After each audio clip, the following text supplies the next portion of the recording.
আসসালামু আলাইকুম আমার প্রিয় আপুরা, কেমন আছেন সবাই? আশা করি আল্লাহর রহমতে যে যেখানে আছেন অনেক অনেক ভালো আছেন এবং কি সুস্থ আছেন। আপনাদের সবার সুস্বাস্থ্য কামনা করে আজকে নতুন আরও একটি ভিডিও শেয়ার করতে যাচ্ছি। আশা করি আজকের ভিডিওটি আপনাদের সবার কাছে অনেক বেশি ভালো লাগবে। আজকের ভিডিওটা একদম ছাদ থেকে শুরু করেছি। মাশাআল্লাহ, আজকে হচ্ছে আমার ছাদ বাগানে সুন্দর জবা ফুল ফুটেছে আর একটা বড় কলি এসেছে, ওটা ইনশাল্লাহ কালকে ফুটে যাবে।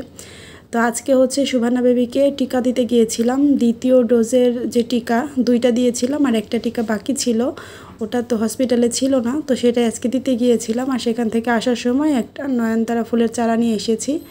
আর মাশাল্লাহ আমার পুঁই শাকগুলো এত সুন্দর হয়েছে। আজকে এখান থেকে পুঁই শাক তুলে তারপর হচ্ছে আপনাদের ভাইয়ের জন্য রান্না করব।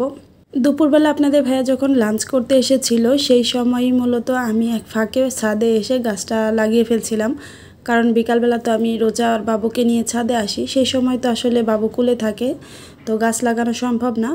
আপনাদের ভাইয়া আস্তে আস্তে সন্ধ্যা হয়ে যায়, তো সে কারণেই হচ্ছে এখন আপনাদের ভাইয়ের কাছে বাবুকে রেখে আমি চারাটা লাগিয়ে নিব আর কি।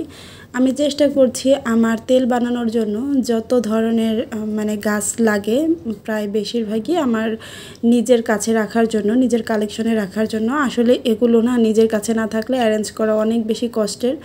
তো ভাবলাম একটা নয়নতারা চারা লাগিয়ে ফেলা যাক। তো একটা চারা লাগাতে গিয়ে আমি সেখানে ছোট্ট আরও একটা চারা পেয়েছি আর বেশ অনেকগুলো ছোট ছোট চারা পেয়েছি। তো এগুলো হচ্ছে আলাদা করে লাগিয়ে দিব, তো দেখা যাক কতটুকু কি হয়।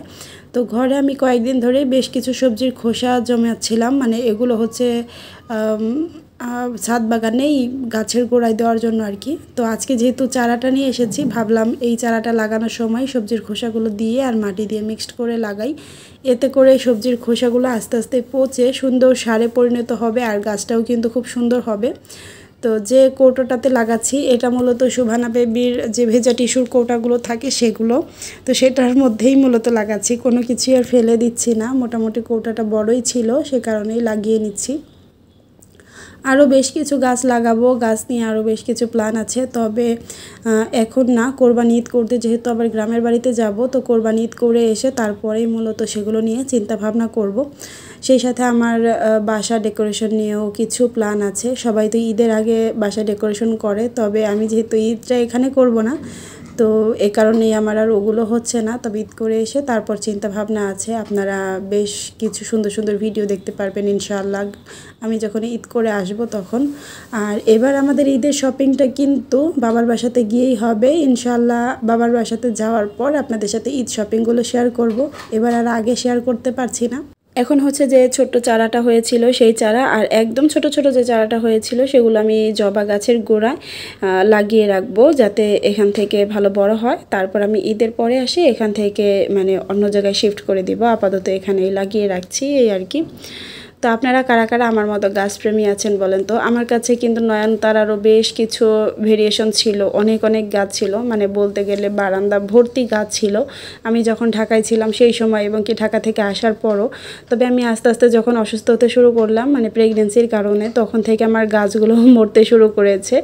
তো তারপরে হচ্ছে আর নতুন করে গাছ ওইভাবে নেওয়া হয়নি, কারণ অসুস্থতা, বিজনেস, তারপর ইউটিউবিং সব কিছু মিলিয়ে গাছের মেনটেন আর করতে পারিনি। এখন আবার আস্তে আস্তে লাগানোর চেষ্টা করছি, তো দেখা যাক কতদূর কি হয়। ইনশাআল্লাহ সব কিছুই সামলিয়ে উঠতে পারবো। এখন হচ্ছে সন্ধ্যার পর মূলত আমি যে যে কাজগুলো করি সেগুলোই আপনাদের সাথে শেয়ার করব এখন। তো আমি হচ্ছে বিকালবেলাতেই সুভানা বেবির জন্য পানি ফুটিয়ে রেখেছিলাম। ও যেহেতু ফর্মুলা মিল্ক খায়, ওর জন্য ফোটানো পানিটা লাগে, তো সেটাই ফুটিয়ে রেখে দিয়েছিলাম। ও যে টেম্পারেচারে পানিটা আসার পর ও হচ্ছে দুধটা গুলিয়ে খেতে পারবে, তো সেই টেম্পারেচারে আসার পরে আমি ফ্লাক্সে রেখে দিচ্ছি, বলতে গেলে হালকা কুসুম গরম আর কি। তো এক ফ্লাক্স পানি রাখার পর একটু বেঁচে গিয়েছিল, সেটা আমি এই যে ওর ছোট একটা ফিডার আছে এই ফিডারটার মধ্যে রেখে দিচ্ছি।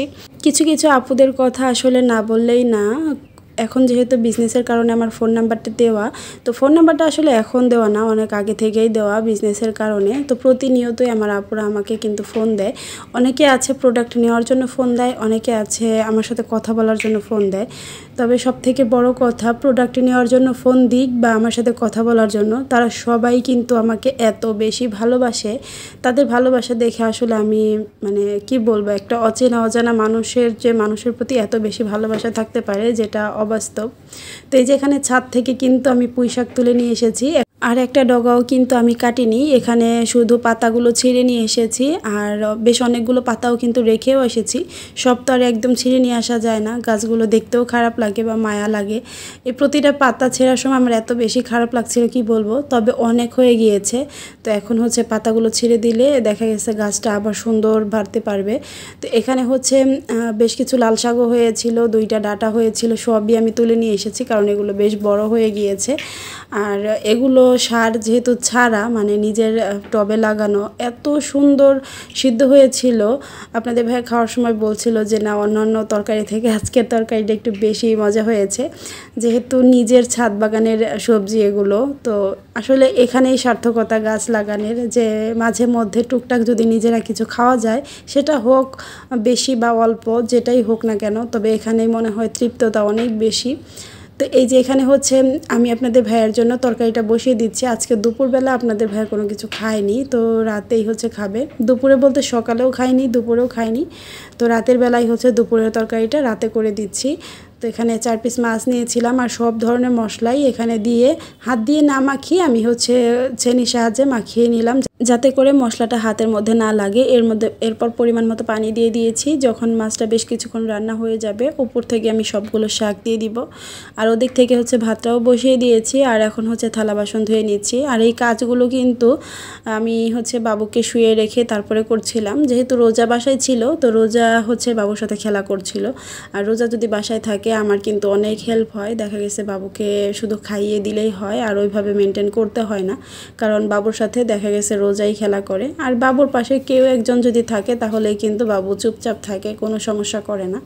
তো আমি হচ্ছে এইভাবেই মূলত কাজগুলো করি। আর আপনাদের ভাইয়া যেহেতু বাজারে গিয়েছে, এখন পর্যন্ত আসেনি, বেশ কিছু টুকটাক বাজার করবে, সেই সাথে তেলের জন্য বেশ কিছু জিনিস নিয়ে আসবে, কারণ তেল স্টক প্রায় একদমই শেষের দিকে। তো তেল হচ্ছে 2-1 দিনের মধ্যে আমাকে বানাতে হবে। তো সবগুলো জিনিস আর কি আস্তে আস্তে অ্যারেঞ্জ করা হচ্ছে। আজকে বেশ কিছু জিনিস নিয়ে আসবে, আবার কালকে হচ্ছে বেশ কিছু জিনিস নিয়ে আসবে, এরপরে হচ্ছে আমি তেলগুলো বানাবো। তো আমার যে আপুরা আমার হাতের তেল একবারও নেননি, আপনাদেরকে বলবো একবার হলেও আপনারা আমার নিজের হাতে তৈরি করা তেলটি নিয়ে দেখতে পারেন। আশা করি আপনারা একবার যদি আমার তেলটা ইউজ করেন, আপনারা আমার তেলের ফ্যান হয়ে যাবেন। এত ভালো রেজাল্ট দেয় আমার তেল। আপনারা জাস্ট কয়েকবার, মানে হাতে গোনা কয়েকবার ব্যবহার করার পরেই কিন্তু খুব ভালো একটা রেজাল্ট পাবেন। আর এটা কিন্তু আমার কথা না, আমার কথা শুনে তো আমার আপুরা এতদিন পর্যন্ত নিয়েইছে। তবে যে আপুরা আমার মুখের কথা বিশ্বাস করেন না, তাদের জন্য স্ক্রিনে কয়েকটা রিভিউ দিয়ে দিচ্ছি। আপনারা রিভিউগুলো একটু কষ্ট করে পড়ে নেবেন, তাহলেই বুঝতে পারবেন যে আমার তেলটা আসলে কতটা কার্যকারী। আপনাদের চুল পড়া বন্ধ করবে, নতুন চুল গজাবে, চুল স্মুথ অ্যান্ড সফট এবং কি শাইনি করবে, চুলের খুশকি দূর করবে, সেই সাথে চুল দ্রুত লম্বা করবে। যত ধরনের প্রবলেম আছে চুলে, সব ধরনের প্রবলেম কিন্তু দূর করবে আমার এই একটি তেল। তো এই যেখানে হচ্ছে আপনাদের ভাইয়া তরকারিটাও রান্না করা হয়ে গিয়েছিল। আসলে পুরুষ মানুষের আর মহিলা মানুষের কাজের পার্থক্যটাই এখানে। আমি বাবুকে নিয়ে ব্যস্ত ছিলাম আর আপনাদের ভাইয়া তরকারিটা বেড়ে নিয়ে এসেছিল। দেখেন কত বড় একটা বাটির মধ্যে বেড়ে নিয়ে এসেছে। যারা ভাবছেন নিবেন কি নিবেন না, তাদের উদ্দেশ্যে বলবো আপনারা ভেবে সময় নষ্ট না করে একবার হলেও আমার নিজের হাতে তৈরি এই তেলটি নিয়ে দেখতে পারেন। আমি প্রাকৃতিক 35টি উপাদান দিয়ে এই তেলটি নিজের হাতে তৈরি করে থাকি, আর সে কারণে আমি আমার তেলের 100% গ্যারান্টি দিয়েই দিচ্ছি। আমার এই তেলটি কিন্তু যারা নিতে চান তারা স্ক্রিনে থাকা নাম্বারে ইমো হোয়াটসঅ্যাপ আছে, সেখানে যোগাযোগ করতে পারেন। এছাড়া সরাসরি কল করেও কিন্তু অর্ডার করতে পারেন। আর আমার তেলের উপরে কিন্তু বিশেষ একটা অফার চলছে। কুমিল্লার মধ্যে ডেলিভারি চার্জ একদম ফ্রি, কুমিল্লার বাইরে পুরো বাংলাদেশ ডেলিভারি চার্জ মাত্র 50 টাকা। এটা হচ্ছে আমার পক্ষ থেকে আপনাদের জন্য ঈদ উপহার বা ঈদ অফার বলতে পারেন। তো আপনারা বলতে গেলে 100 টাকা ছাড় পেয়ে যাচ্ছেন ডেলিভারি চার্জের ওপর। তো অবশ্যই এই সুযোগ কেউ হাতছাড়া করবেন না। যারা নিতে আগ্রহী দ্রুত কিন্তু স্ক্রিনে থাকা নাম্বারে যোগাযোগ করে ফেলবেন। আর এইরকম একটা 250 ml এর বোতল আপনারা পাবেন। তেল ব্যবহারের নিয়ম নিয়ে আপুরা আমাকে প্রায় সময় প্রশ্ন করে থাকেন, আপুদের উদ্দেশ্যে বলে দিচ্ছি। আপনারা ভালো একটা রেজাল্ট পাওয়ার জন্য অবশ্যই সপ্তাহে 3 দিন আমার এই তেলটি ব্যবহার করবেন। রাতে ব্যবহার করে পরের দিন গোসলের সময় শ্যাম্পু করে ফেলতে পারেন। আর যারা তেল ছাড়া একদমই থাকতে পারেন না, তারা কিন্তু আরও একদিন বেশি মাথায় রেখে তারপরের দিন শ্যাম্পু করে ফেলতে পারেন। আমার এই নিজের হাতের হোমমেড অর্গানিক হেয়ার অয়েলে কিন্তু কোনো রকম কোনো সাইড ইফেক্ট নেই। তো আজকের ভিডিও থেকে এখানে বিদায় নিচ্ছি। আল্লাহ হাফেজ।